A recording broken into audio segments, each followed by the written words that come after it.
Good evening. It's 6:02, and we'll call to order the City Council meeting for Carbondale, Illinois. First thing on the agenda is roll call. Councilperson Maxwell. Here. Councilperson Rice Sanders. Present. Councilperson Doherty. Present. Councilperson Hill. Present. Councilperson Kilman. Here. Councilperson Lose. Present. Mayor Harvey. Present. Next on the agenda, citizens' comments and questions. Citizens may address the City Council for up to 4 minutes on any agenda item and for items not listed on the agenda during the citizens' comments portion of the meeting. Public comments will be accepted for a maximum of 30 minutes per agenda item. Those wishing to address the City Council should raise their hand to be recognized by the mayor prior to approaching the podium.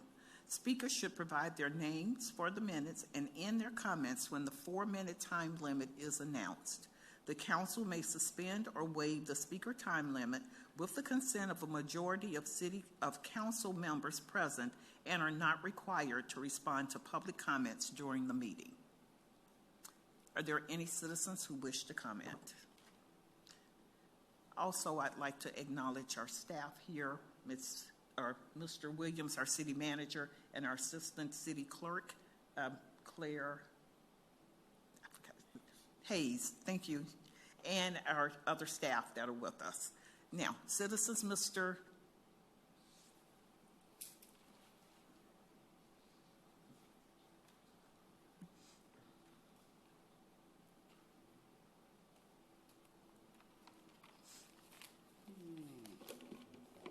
My name is James Cooper Jr. For the record, for years, some authorities say I'm breaking their law.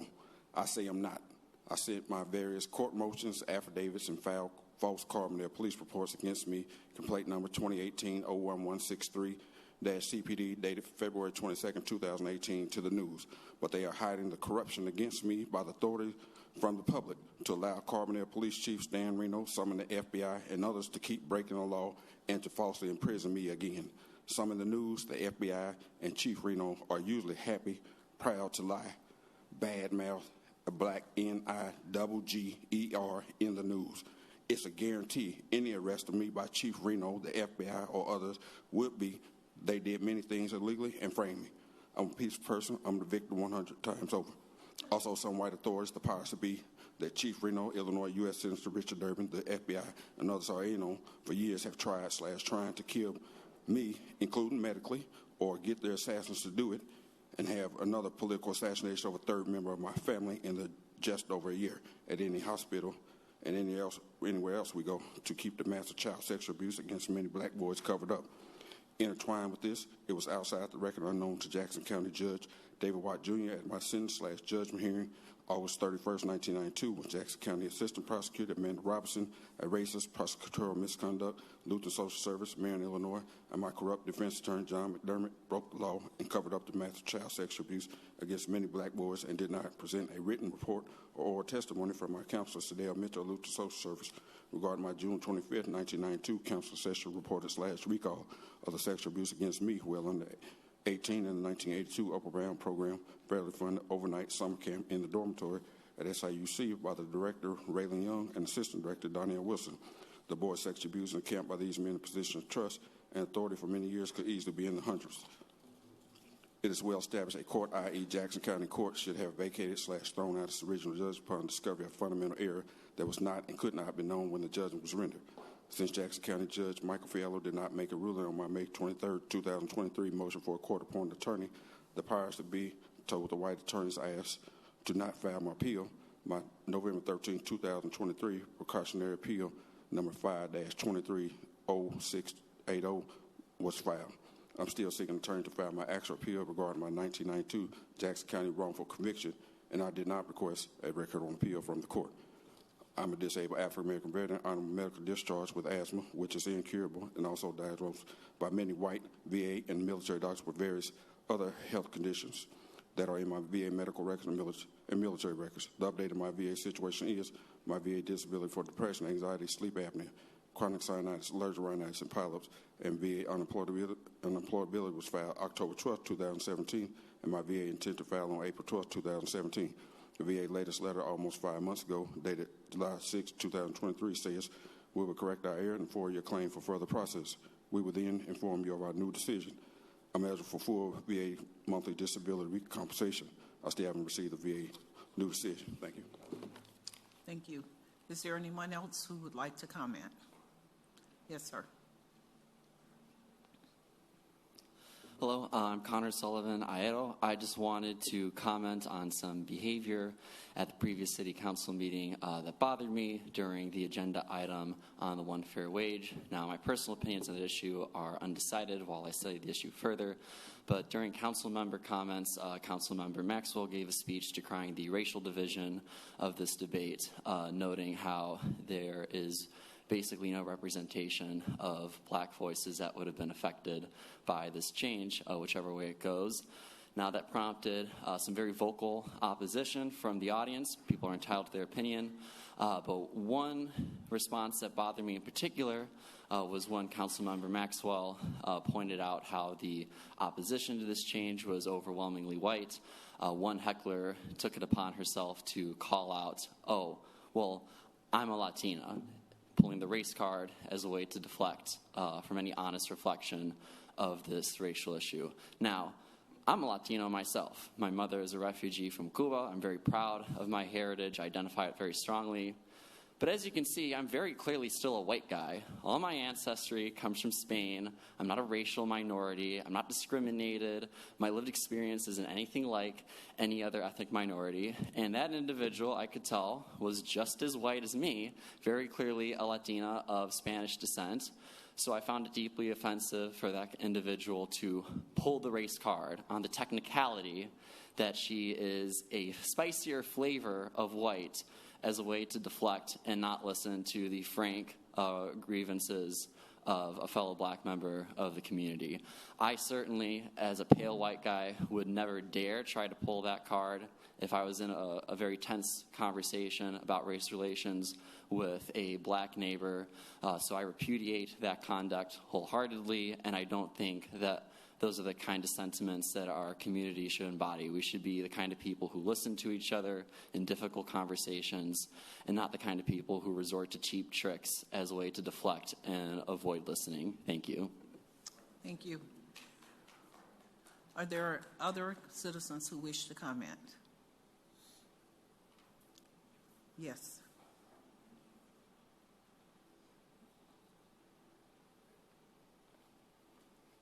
Good evening, everyone. My name is Van Eichner. I just wanted to come in the capacity of a member of Carbondale United this evening to inform you all about a Create Your Future Stop the Gun Violence monthly community meeting that is taking place on Thursday, November 30th, from 6 p.m. until 7 p.m. over at the 309 East Jackson Street location.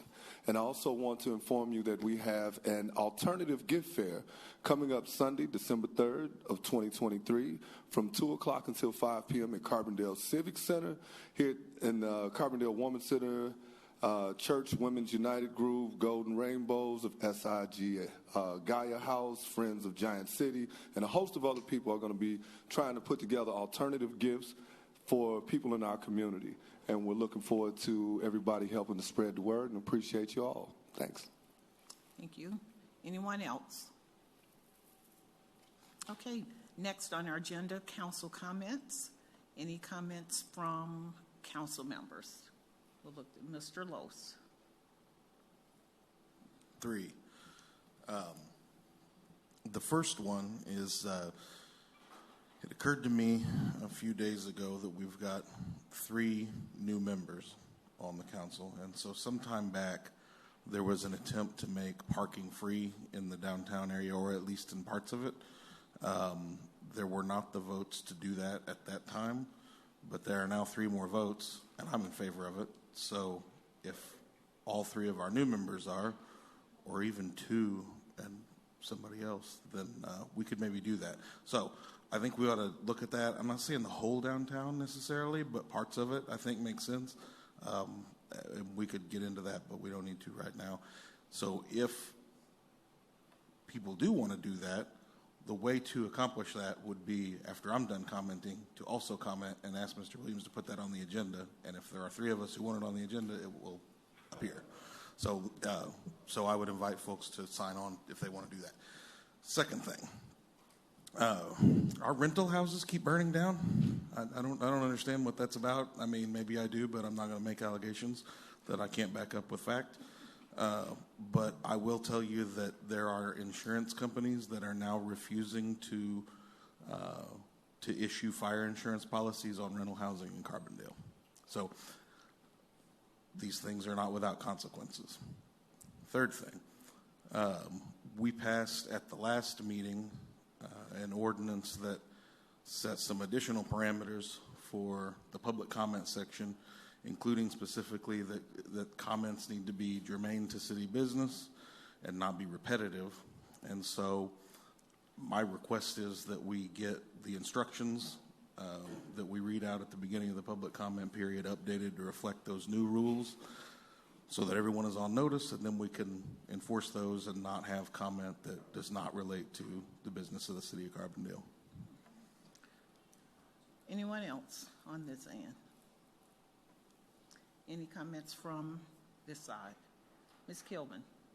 I would also be in favor of the abolition of paid parking, if at all possible, just to throw my hat into that ring. Any other comments from this side?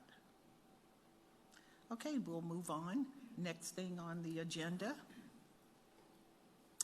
consent agenda, Mr. Williams.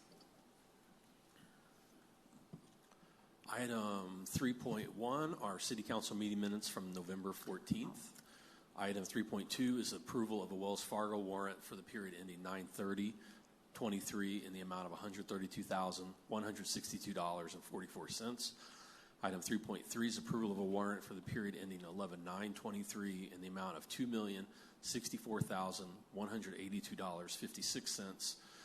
Item 3.4 is appointment to boards and commissions, and that appointment is for the Board of Fire and Police Commissioners, and appointment of John Michaelesco to fill an unexpired term ending May 1st, 2025.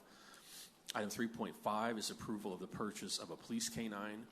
Item 3.6 is award of purchase of 3 police vehicles from Morrow Brothers Ford, Inc. of Greenfield, Illinois, in the amount of $151,890, and approve an ordinance authorizing the budget adjustment to increase the police department's FY24 budget in the amount of $151,890 and declare city-owned property as surplus.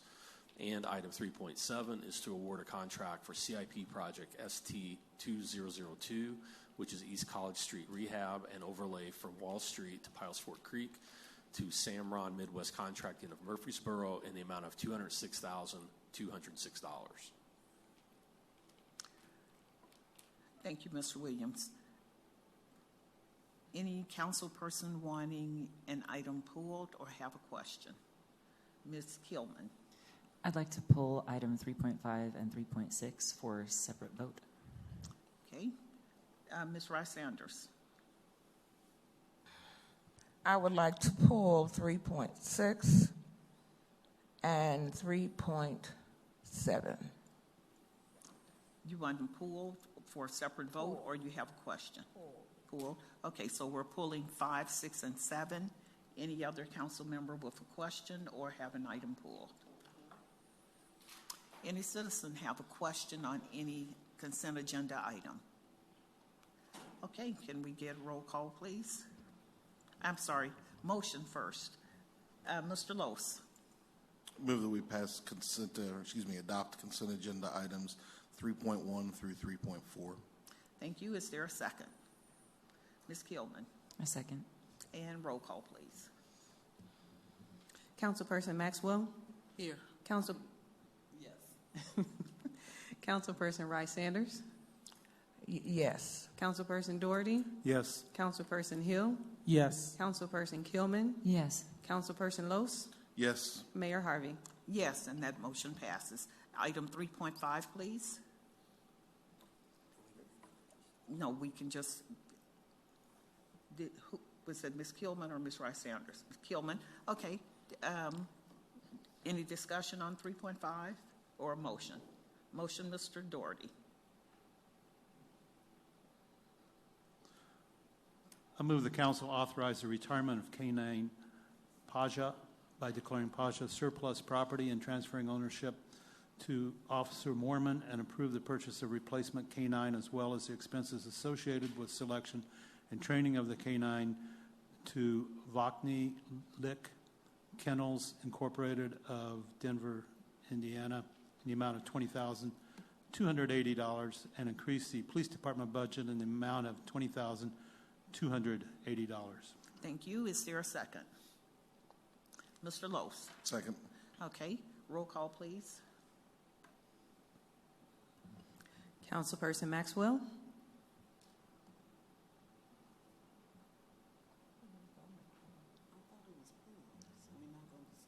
Did we have discussion?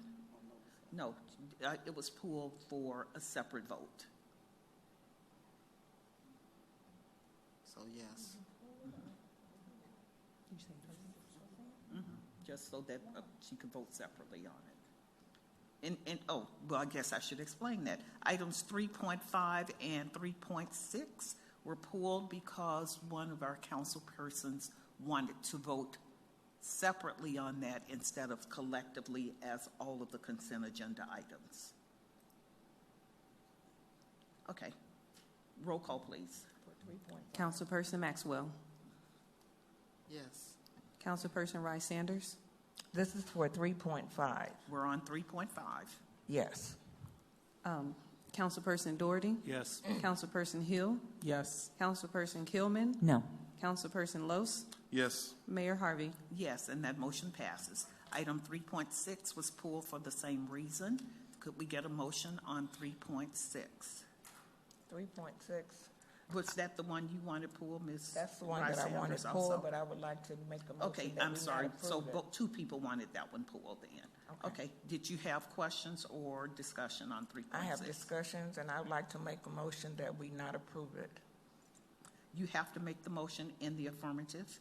But Okay. if you have discussion, let's do that Okay. first, please. I would like to discuss. Thank Okay. you. You ready for me now? Yes, I mean, Okay. yeah. Thank you, Mayor. 3.6 is the purchase of 3 police vehicles. And it looks like there's one 2014 and 2 2016. I won't even venture to ask what the mileage is that's on the cars. My second concern is that we awarded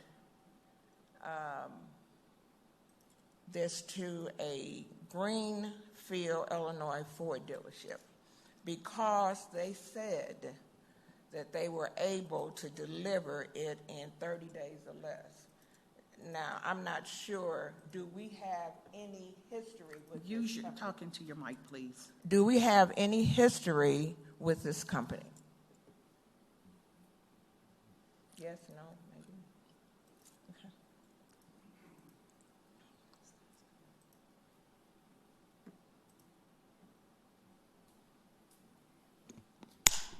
We do have history with this dealership, and the reason that we made the 30-day delivery date is because of the continued delays in production by Ford in order to build all of their vehicles, but specifically police vehicles. We currently have 3 vehicles that we've had on order since September of last year that we still don't have production dates on yet. So we're over a year out, and we still don't know when those vehicles will actually be built, and those were approved in the budget year, last year's budget year. So this dealership has these vehicles available. They are able to make the delivery, and there's not any delays that will be attributed to awarding them the purchase. My question is, you have history with this, but they order their cars from a different Ford company than what is done here at Vogler or at Offenburg. Is there a difference? No, what this dealership does is they specialize in police and commercial type vehicles, so they order very large quantities. So they've had at one point until recently, because all police departments across the state and across the country for that matter are experiencing the same challenges with getting vehicles. They order as many as 300 to 400 vehicles and keep them on their lot. Okay. And so they're there for that purpose. So a lot of municipalities from up north, to include the city of Chicago, have purchased almost all of their vehicles, and they have very few left because, again, we're all experiencing the same thing. Right. So you have been knowing that you needed a vehicle, but for some reason, I believe I read that we forgot to put this in the budget, so we have to now get money from a restricted budget in order to cover. I believe that I read that it wasn't forgotten. But it wasn't put in, wasn't budgeted. Correct. So what happens is that money is not budgeted because it's in restricted accounts that doesn't come out of the general fund. These are funds that are restricted for law enforcement use only, for specific purposes of vehicles and law enforcement purposes of carrying out our job duties. So it's not included in the overall budget, and we know this going in from the very beginning that it's not budgeted because we have these restricted funds that we come to council and ask for approval to use to make purchases such as this. So it wasn't an oversight. We've just simply have gotten to the point where we need to replace 3 vehicles because they're no longer serviceable and safe to drive. And we were hoping that we would be able to get vehicles locally, order them as we normally do from Ford, and get them in a reasonable amount of time. But we just cannot be assured at this point that we're going to be able to get any vehicles produced because, again, we're waiting on vehicles from last year that we still don't know when we're going to get them. So we're just in a situation where we've identified a location that has vehicles immediately available. We need the vehicles, and so that's why we put the bid out, and they were able to provide a bid. Okay, so my other concern is that we usually go with the lowest bid. In this particular case, we did not go with a local business, and we are agreeing to a $22,000 surplus added on, $22,000, because they are able to deliver a car or vehicles in 30 days. I think that's a lot of money. $22,000 will go a long way with a charity organization that would love to have $22,000. Well, we couldn't use that $22,000 for a charity because those are restricted funds. I understand. I'm just talking about the amount. I'm not talking about where it was budgeted. And the reason we didn't go with the local dealership is because they can't guarantee us that we'll get those vehicles within a year, within a year and a half, like we haven't been able to get the vehicles that we've ordered from Vogler last year. And it's not Vogler's fault, and we're not trying to penalize Vogler, and they acknowledge up front that we can't guarantee you when you'll get these. We can't tell you get them in 30 days. We can't tell you get them in a year. We can just simply order them, and you get them when you get them. And we're in a situation that we need those to replace the vehicles that are failing. Okay. Well, thank you very much. That's all that I had You're to welcome. ask. In addition to that, we were in a retreat, and if my colleagues can also affirm this fact that we had made commitments to help or to have businesses do business with our local business, to help our local business have some kind of opportunities of dealings with the city of Carbondale. And when I look at this, we're going to Greenville, and there are companies here right in Carbondale. So the difference in a 30-day and a 60-day, is it that much difference that we have to spend $22,000? I know you said that they're, down the road, that you're still trying to get vehicles, but... Yeah, if it was a matter of 30 or 60 days, there'd be no question that we'd want to go with the local vendor. However, we have no guarantee of that, and that's what their bid came back and said. We can't guarantee you when you'll get these cars. It may be, again, it could be next year. It could be longer than that because Ford will not guarantee production dates. The vehicles we ordered last year were supposed to be 2023 model year vehicles. Now we're looking at 2024 model year vehicles, and it looks like we'll probably have to pay more for those vehicles because they weren't able to deliver them within the 2023 model year. So we're running the risk if we use a local vendor that, one, we don't know when we get the vehicles. We need them now because we're having failures.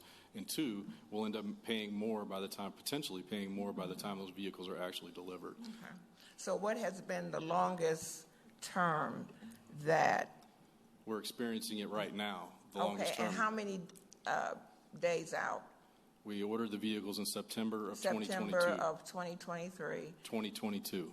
22. Yes, we ordered the vehicles in September 22, so here we are almost in December of 23, and we still don't even have a production date or a guaranteed delivery date for those And we vehicles. have approved and awarded them the Yes, we did. the money. Yes. And we have, okay, and you still have not gotten. Yes, I mean, we work with Vogler all the time. We have a great working relationship with them. And Ford, as you may or may not know, pretty much produces almost all law enforcement specific vehicles. So we work with them and try to, purchase as much as we can. And I would say in our fleet, probably at least 85% or more of it has been purchased from local dealerships, mainly Vogler Ford. So why do we take bids from local businesses if we're not going to pick them anyhow? Well, when bids go out, they're not anybody can bid. I mean, and we encourage our local businesses to bid on anything, of course. But if they need to be able to at least give us some guarantee of when we'll get the vehicles, and they cannot do that at this time. And it's not their fault. But at the same time, we need vehicles now. And if we have to wait another year and a half, we're going to have a fleet that is insufficient in order to respond to calls for service. If I understand you correctly, you're saying that you're recommending that we go with them because, one, they have the vehicles on the lot. Yes, ma'am. So as soon as this is approved, we can get the vehicles. Absolutely. We're not using Vogler because 14 months later, we still don't have the vehicles that we ordered from them last year. Correct. Okay. Any other council members have questions? Mr. Lose. For clarification purposes, the vehicles that are being purchased are brand new, right? And the 2014 and 2016 vehicles, those are the ones that are being surplused. We're getting rid of those. Yes, sir. Thank you. Okay. Yes, Mr. Williams. On the surplus vehicles, could you just address real quickly the mileage and hours and how much they're used? Yeah, so I don't remember off the top of my head each of the mileage for each of the vehicles, but they're in excess of 150,000 miles. But that really doesn't tell the true story because those vehicles stay running 24/7 in some cases because of all the electronics inside of them. So the hours on those equate to over 300,000 miles because that engine is continuously running. And, they obviously see some rough terrain and they're driven all of the time. Thank you. Any other questions from council? Well, my concern is still trying to keep business in Carbondale. And, I appreciate your concern. And and I we share it. understand. Yeah, I understand what you're saying, and I understand that. I did read it, and I did see that we were giving a bid to a person or a business that was higher than the rest of the bids, and we're paying $22,000 more for the car. Yeah, I think this is supply and demand, literally. Yeah, pretty much. And basically, when we get the vehicles that are currently on order, we may be paying more than $22,000 because it's a newer model and things change. Right. So when we originally made that order and the bid came in, it was supposed to be 2023 model years. Once that advances into the next year, prices always increase. And Ford won't guarantee the same pricing for the next year. Yeah. Okay. Other comments from council? Mr. Lewis? No? Yes. Any questions from citizens? Okay. Motion, Mr. Lewis. Move that we adopt consent agenda item 3.6. Thank you. Is there a second? Mr. Hill. I second. Roll call, please. Councilperson Maxwell, Yes. Councilperson Rice-Sanders, Yes. Councilperson Doherty, Yes. Councilperson Hill, Yes. Councilperson Kilman, No. Councilperson Lose, Yes. Mayor Harvey. Yes. And that motion passes. Thank you. Item 3.7. Okay. 3.7, same Ms. concern. Rice-Sanders. Same concerns. I'm concerned about local businesses. That's where you'll find me, supporting the local businesses. I did look at this, 3.7, and we are awarding this to Murfreesboro, Samron, and I understand that the bid difference between E.T. Simon and Samron is what? Is it about $22,000? You talking to the mic, please. Is it about $22,000? I'm just trying to figure out. How many? Approximately $15,000. $15,000 difference. And we give the bid to Samron. I want to go on record that we should give this bid to E.T. Simon. He's a local construction company, and if we can allow and I know I'm doing apples and oranges here, but if we can allow this Greenfield company, we pay more, $22,000 for a 30-day delivery. Certainly, we should be able to award this business to E.T. Simon, our local Carbondale business, and that's where I stand on that. Okay. Is there a justification? The justification? No. Okay. That was for the recommendation to award it to Samron. Well, Samron is a low bidder, and they're a qualified bidder. And generally on these road projects, we get two bids. We get E.T. Simons and Samron. Mm-hmm. And Samron does excellent quality. They've done a ton of projects for us.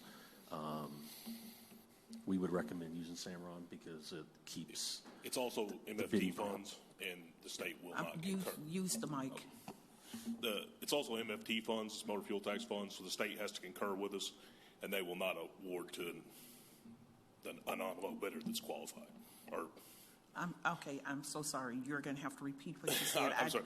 The state will not concur with that letting and use MFT funds. If it were city funds, then yes, you guys, I guess, could go with a non-low bidder. But with MFT funds, the state has to concur with that letting to be able to use those funds. Are you saying T funds? MFT, motor fuel tax, I'm sorry. Okay, I was like, what is he saying? I'm so sorry. Okay, thank you. Yeah. Okay, got you. Okay. So did everyone else understand that? No, you're saying that MFT funds are involved in this award. Yes. Is that correct? Would you tell everyone so what you're MFT saying is? that we cannot change it to E.T. Simon because of what? Because the state has to concur with the letting in order to use the MFT funds. So whenever if you guys choose to award this project tonight, I will then send it to E.T. Simons would have to sign it, then would have to go to the state for them to sign off on it. The state will not sign off on it if it's a qualified low. They will not let you reject a qualified low bidder. A qualified vote low bidder. Yes, Samron you're trying to disqualify Samron, the qualified low bidder. The state will not allow that with the use of MFT funds. You may recall we went through this a few months ago with Atlanta Asphalt. It was the same scenario. I think that we did like the local improvement fund, then yes, council could choose as you wish. Right. No one else has to concur with that. And we did the MFT resolution last meeting. Yeah. To obligate. Tell them what MFT is. Yeah, motor fuel tax fuel. funds. We you guys obligated those funds at the last meeting. Okay. Any other questions from Mr. Lose? It's not a question so much as a comment, but I mean, even with local funds, we have an ordinance on this, and there is local bid preference, but only within so much. Only, there's a certain percent. And if we're not happy with that percent, I mean, if there are 4 votes to change it, you can certainly change it. But it's the law of Carbondale. So it's not even like we can just do whatever we want. We would have to change the law in order to depart from the existing law, which allows us to prefer local bidders who are higher, who offer a higher bid, but only to a certain percentage. That's not relevant here because it's state money, and as I've said on many occasions, those that pay the piper call the tune, and they're paying the piper, so they call the tune. That's it. We've got to do it their way, or we can tell them we don't want their money. But I don't know why we'd want to pay out of the city's money a couple $100,000 to resurface the street that the state would be happy to pay for if the contract goes to Samron. It doesn't make sense to me. Other council comments? Okay, any comments from citizens? Motion, please. Mr. Doherty. I move the council award of contract for CIP Project ST 2002 East College Street Rehabilitation and Overlay from Wall Street to Palos Fork Creek to Samron Midwest Contracting Incorporated of Murfreesboro, Illinois, in the amount of $206,206. Is there a second? Ms. Kilman. I second the motion. A roll call, please.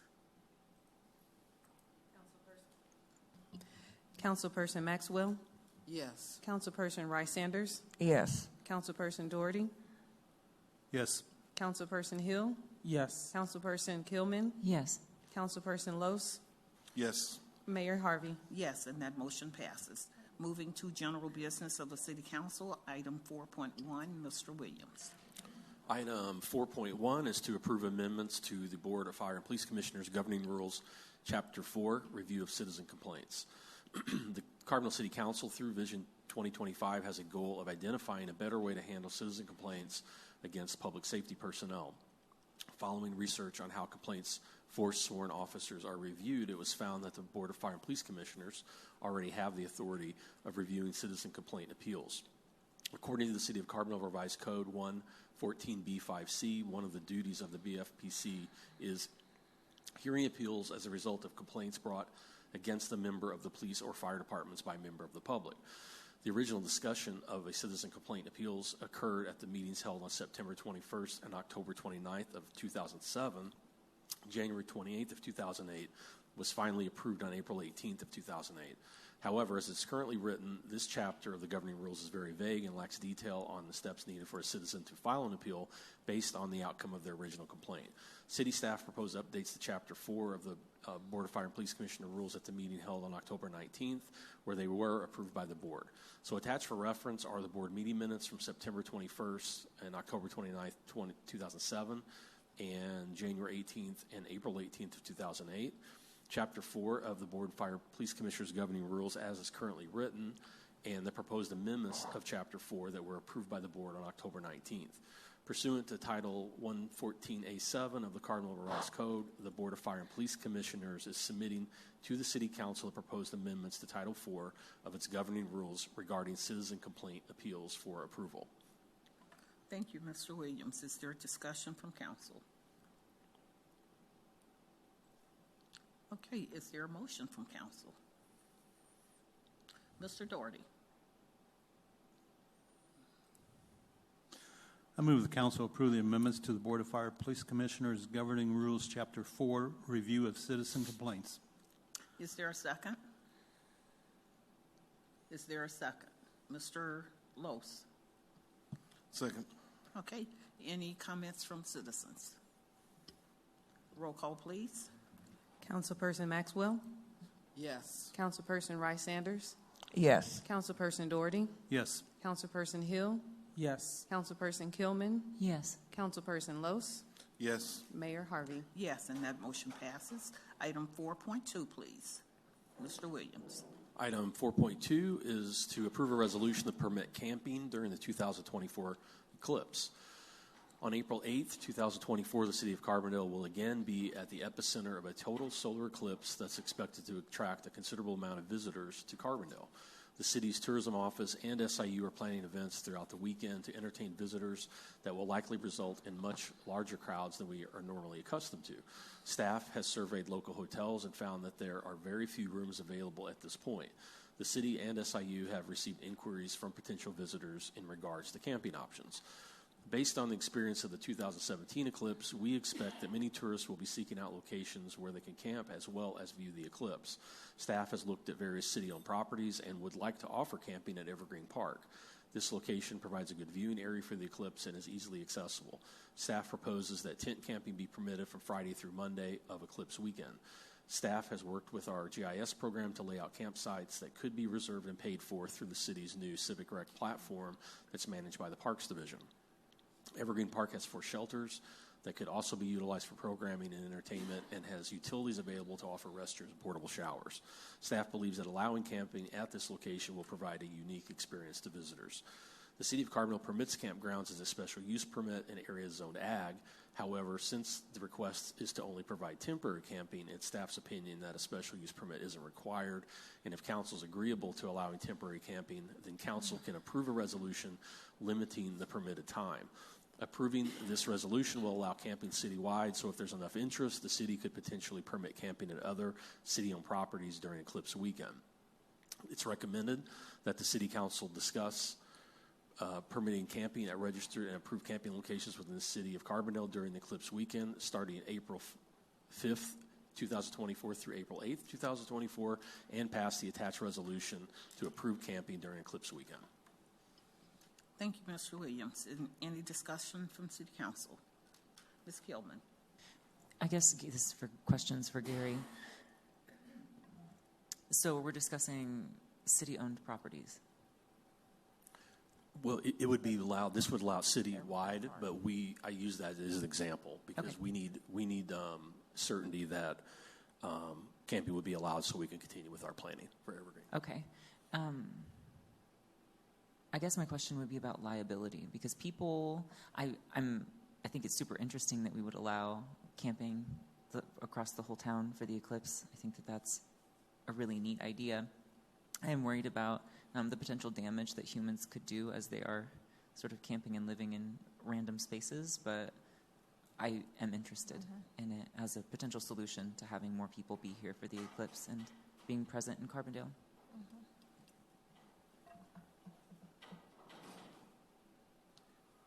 Is that just you didn't have a question in there? Just okay, but I mean not another question. Okay, any other questions or comments from this side? Yes, I have comments. Ms. Rice-Sanders. Yes, thank you, Mayor. I have comments. You all have to please forgive me. I'm trying to watch my phone. My granddaughter's in the hospital in Virginia, and they're texting and calling. I don't know what's going on, but I'm praying that she's okay. So the words sometimes don't come out too good because I'm trying to do two things here, juggle two things. I have some concerns about tents at Evergreen Park. I know our police department doesn't have enough staff to do what needs to be done in Carbondale, and I know there's a shortage of staff. I'm wondering where this extra staff is going to come from that will make sure and police the area out there at Evergreen Park. I mean, it sounds like a good idea. The weather may be wonderful, but I think you have to come up with some plans on how you want to manage the people. Do you have a cap on how many you will allow to be out there? And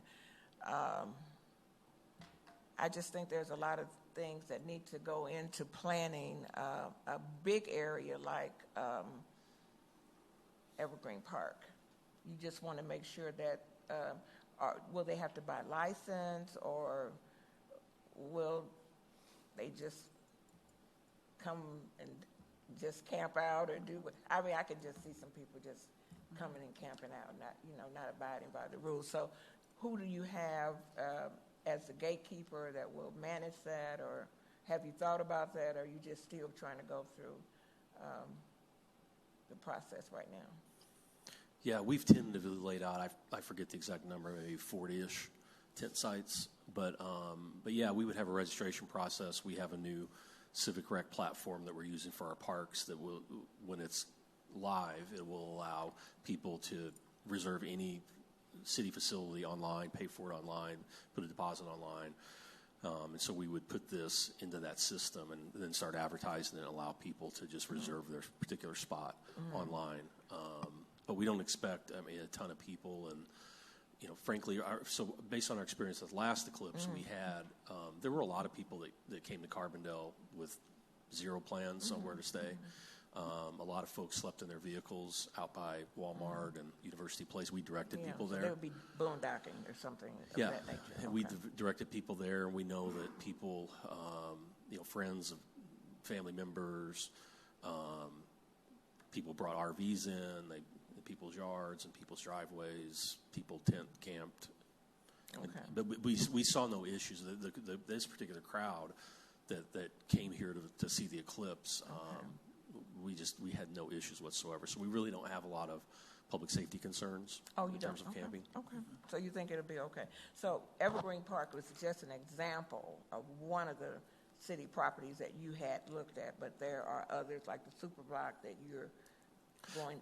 Possibly. We don't know what the demand's going to be, what the interest is going to be. So we wanted to start with Evergreen because it just has all the right amenities to be offer a good experience for people that are coming here. But if there's a lot of demand, then we would propose coming back to council and saying, hey, we'd like to offer it a Super Block. We'd like to offer it at Blair Field. So how much would you be charging? Would it be based upon the space that they would be taking up or what? Yeah, it would be. We've been throwing around some numbers, but nothing definitive. Okay. Other questions from council or comments? Mr. Doherty. We're talking about camping tents. Is there any thought about RVs parking? I seem to remember the last eclipse, there was consideration of RV parking at the Super Block. Mm-hmm. Is that correct? But that wasn't done? Or was it? No, it was never done. So is there any consideration for RV parking this time? Yeah, we actually looked at, we went and looked at most of the larger city properties. We looked at Blair Field. We looked at, there's a piece of property. It's actually Carbondale Business Development Corporation that owns out on east of town, Super Block. And where we landed, our biggest concern with RVs is all the spots I just mentioned. They don't have a hard surface. So our concern was that if we have a real rainy weekend, that we didn't want to do a lot of damage to our property. Vehicles get stuck, those types of things. We have talked about at Evergreen possibly if there's two entrances to Evergreen Park. The eastern entrance has some large parking areas that they're striped like 30 feet for boat and trailer. We had talked about possibly having some spots there because it would be on a hard surface. We've been a little hesitant to offer Super Block just because we're making so many investments there. We're just, and that time of the year, it's going to be right in the heart of like practice and soccer and those types of things. So we didn't want to create any conflicts with leagues.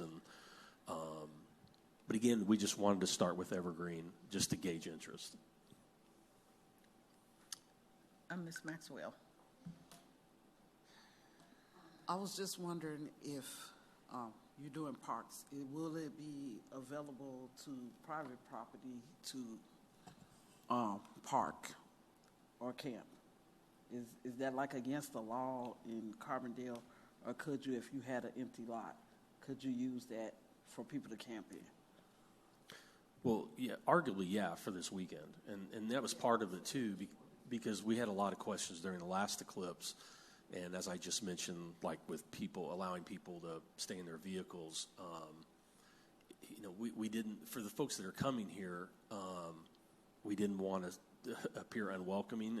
And if somebody was tent camping in someone's yard or side yard or something, we didn't want to tell them to leave. Because it wasn't done. We didn't see so much of it that it became a nuisance, basically. Other comments from this side? This side? Citizens' comments?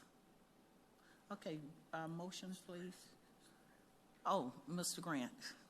Thank you. I didn't see his hand go up. Tom Grant, 5370 Springer Ridge Road. I like this idea. The crowd that comes to the eclipse is not rowdy.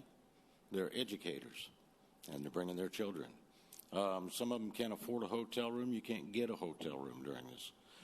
I would encourage you to look at, when you say through Monday, that you include Monday night, because the people that stayed at my place until Tuesday didn't get caught in the traffic jam after the eclipse. April 8th is a toss-up on weather. It could be beautiful, it could be raining and snowing, it could be cloudy, but I think people will come to this town, and we need to put a good foot forward and welcome them in. I do like the idea of RVs. We should check the schedules out at the Super Block. That was one of the locations, and the boat ramp locations at Evergreen would work perfectly.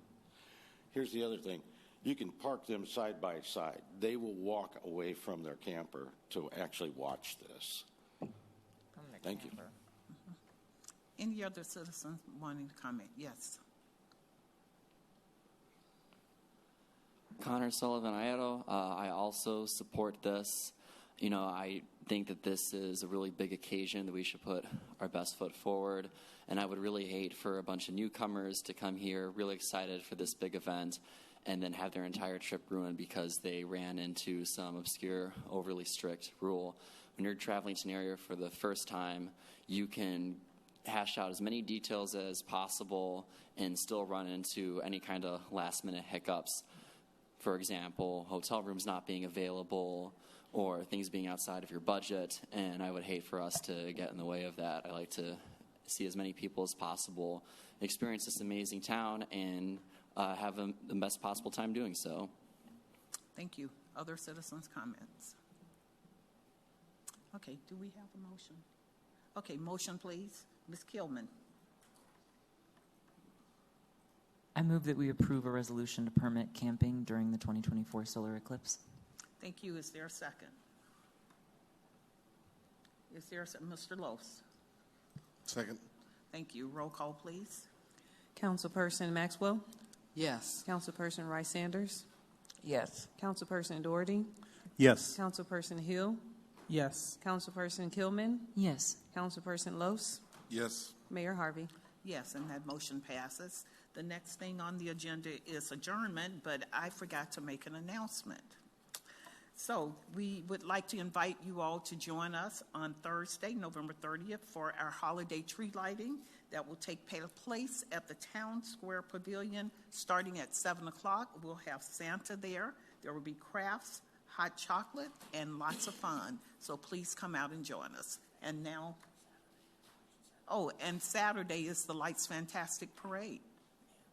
Say it, Gary, use your mic. Well, I was also going to talk about the African American Museum event. Oh, yes. Thank you so much. And the African American Museum is sponsoring 12 Days of a Soul Food Christmas. If you could join us at 1 o'clock, we will have author LaShonda Stewart reading her book, The 12 Days of a Soul Food Christmas, and that will be followed by a soul food meal. So please join us. Tickets are $20, children $10. Thank you. And if you need advance tickets, you can contact me. Thank you. Now, the meeting is adjourned.